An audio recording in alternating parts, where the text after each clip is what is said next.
Frères et sœurs, bonjour. J'espère que vous allez bien. C'est chaud, c'est chaud, c'est chaud. Dans le milieu LGBT à Paris, ils sont en colère contre le pape. Ils envisagent de faire des marches contre le pape. Parce que pour eux, le pape a touché là où il ne fallait pas. Les associations LGBT de France sont debout en colère contre le pape. Je vous laisse écouter le discours du pape Léon XIV. Que Dieu vous bénisse. Bien-aimés enfants de l'Église, écoutez attentivement ces paroles qui naîtront comme un feu dans vos cœurs.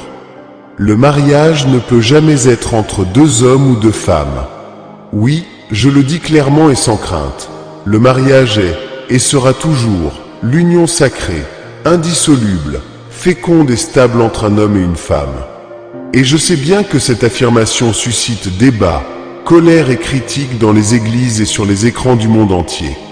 Mais je le dis non pas pour blesser, mais pour guérir, non pas pour exclure, mais pour éclairer, non pas pour détruire, mais pour construire sur la vérité qui nous a été révélée depuis la création. Car avant toute idéologie, avant que ne s'élèvent les drapeaux qui divisent aujourd'hui les peuples et les communautés, existait déjà le souffle divin qui a façonné l'homme et la femme à l'image et à la ressemblance de Dieu. Et c'est lui-même qui les a bénis en disant « Soyez féconds, multipliez, remplissez la terre et soumettez-la » Genèse 1h28. Ce n'est pas un commandement arbitraire. C'est la proclamation d'une vérité éternelle. La famille humaine naît de la complémentarité des sexes, de l'union capable d'engendrer la vie, de cette alliance qui reflète le mystère de l'amour du Christ pour son Église. Chers frères et sœurs, je sais que beaucoup attendent de moi des paroles douces, flatteuses et conformes aux modes du temps présent. Mais le devoir d'un pasteur n'est pas d'applaudir au vent changeant, mais d'être comme un roc solide au milieu de la tempête. C'est pourquoi je vous le dis, la famille est la cellule première et fondamentale de la société, et elle est fondée uniquement sur l'union stable entre un homme et une femme. Ce n'est pas mon opinion, ni une invention des théologiens des siècles passés. C'est l'enseignement constant de l'Église, enraciné dans la nature même que Dieu a inscrite en chacun de nous. Aujourd'hui, beaucoup parlent de l'amour comme s'il s'agissait d'une simple émotion ou d'un désir. Mais le véritable amour, celui qui construit un foyer et une société, est don de soi, ouverture à la vie, fidélité au quotidien. L'homme et la femme, dans leurs différences, ne sont ni rivaux ni interchangeables, mais des visages qui se cherchent pour se compléter physiquement, spirituellement et transcendamment. L'homme reflète la force qui protège et soutient. La femme rayonne la tendresse qui nourrit et protège. En tous deux, la plénitude de l'image de Dieu est manifeste. Séparés, ils sont incomplets. Unis, ils forment cette une seule chair que le Seigneur Jésus a proclamée indissoluble. Ce que Dieu a uni, que l'homme ne le sépare pas. Matthieu 19h6. Et les enfants, ne sont-ils pas le fruit naturel de l'amour entre un homme et une femme? La famille n'est-elle pas le lieu où ils apprennent pour la première fois ce que signifie être aimé, protégé et guidé dans la foi et dans la vie? La famille chrétienne n'est pas une construction artificielle ni une convention culturelle. C'est un sanctuaire de vie, une école d'humanité, le germe d'une société juste et solidaire.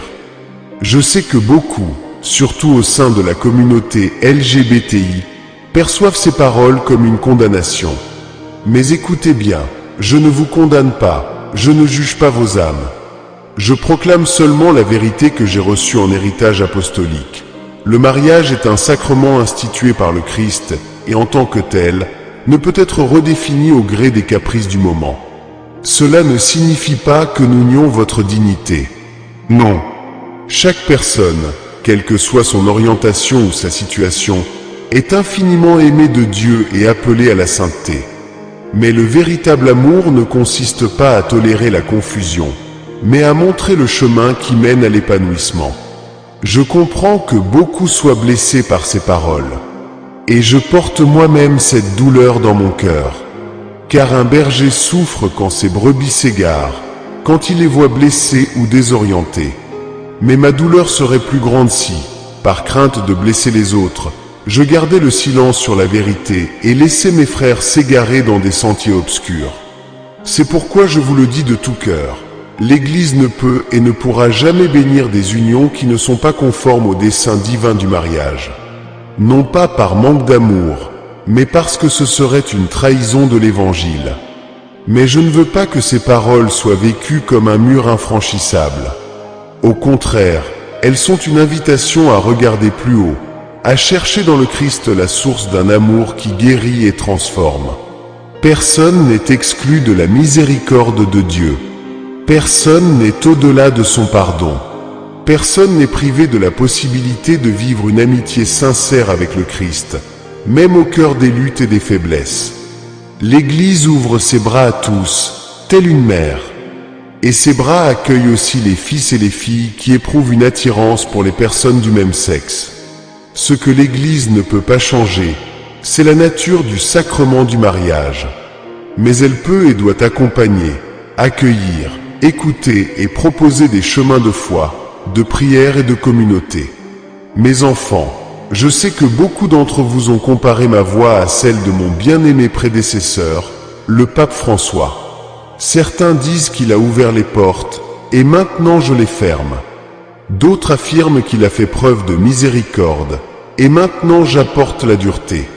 Permettez-moi donc de parler avec la clarté que l'Esprit m'inspire.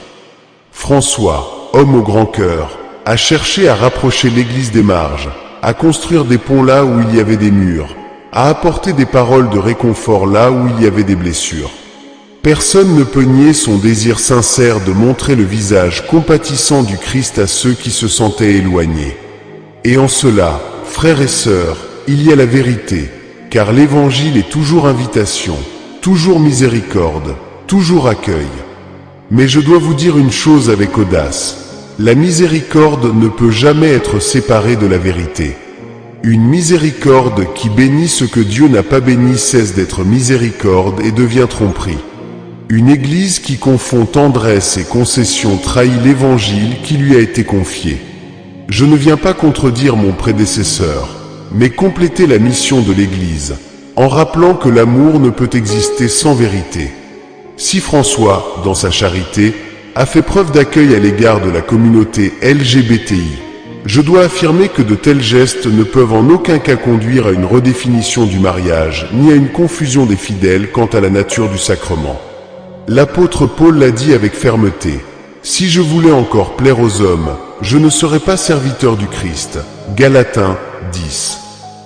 C'est la tentation qui assaille toujours l'Église, celle de s'adapter à la mode, de se faire accepter par le monde, de diluer les exigences de l'Évangile pour ne pas perdre sa popularité. Mais le véritable disciple ne mesure pas ses paroles à l'aune des sondages, ni n'ajuste sa foi aux applaudissements des puissants. Le véritable disciple, tel un prophète, doit parfois prononcer des paroles blessantes, afin que ces blessures deviennent des portes de guérison. Quand je dis que ma mission est de revenir aux racines de l'Église, je ne parle pas de nostalgie. Je parle d'un retour à l'Évangile pur, au dépôt immuable de la foi. Les cultures changent, les systèmes politiques se transforment, les idéologies naissent et meurent, mais la parole de Dieu demeure éternellement. Une Pierre 1h25. Le mariage en tant qu'union entre un homme et une femme n'est pas une invention médiévale ou une coutume culturelle. C'est une racine, un fondement, une révélation. Que personne ne prenne mes paroles pour du mépris envers François. Je l'aime comme un frère et je l'honorerai comme successeur de Pierre. Mais je dois aussi rappeler au monde que même le pape ne peut changer ce que le Christ a institué. Comme Pierre, je ne suis pas le maître de la foi, j'en suis le serviteur. Je ne suis pas un législateur de l'Éternel, je suis le gardien d'un trésor qui ne m'appartient pas. Si certains sentent que je marche plus fermement aujourd'hui, c'est parce que le berger doit savoir quand caresser avec tendresse et quand lever son bâton pour éviter que les brebis ne tombent dans l'abîme. Frères et sœurs, mes paroles de 2012 ont été citées à plusieurs reprises, lorsque j'ai mis en garde contre une culture qui, au nom de la liberté, promouvait des modes de vie contraires à l'Évangile. On m'a accusé d'avoir directement cité la vie homosexuelle et les soi-disant familles alternatives comme exemple de cette confusion. Et je vous le dis aujourd'hui, oui, je l'ai dit, et je le réaffirme aujourd'hui. Je ne l'ai pas dit par haine, je ne l'ai pas dit par préjugé, mais par fidélité au Christ. Écoutez bien, aimer ne signifie pas tout approuver. Aimer, c'est désirer le véritable bien d'autrui, même si cela implique de souligner ce qui l'empêche de s'épanouir. Un médecin aimant ne reste pas silencieux face à la maladie. Il la dénonce pour la guérir. De même, lorsque l'Église dénonce le péché, elle ne le fait pas pour marginaliser, mais pour ouvrir la porte à la conversion et à la grâce. Aujourd'hui, on promeut des modèles familiaux qui, bien que nés de sentiments sincères, ne répondent pas au plan de Dieu. L'Église n'exclut pas, ne rejette pas, ne nie ni le baptême ni la miséricorde. Mais l'Église ne peut pas appeler le mariage ce qu'il n'est pas. Et elle ne peut pas enseigner aux enfants que la manière de vivre importe peu, car tout est également valable. L'amour, c'est éduquer à la vérité, même si cela implique des larmes.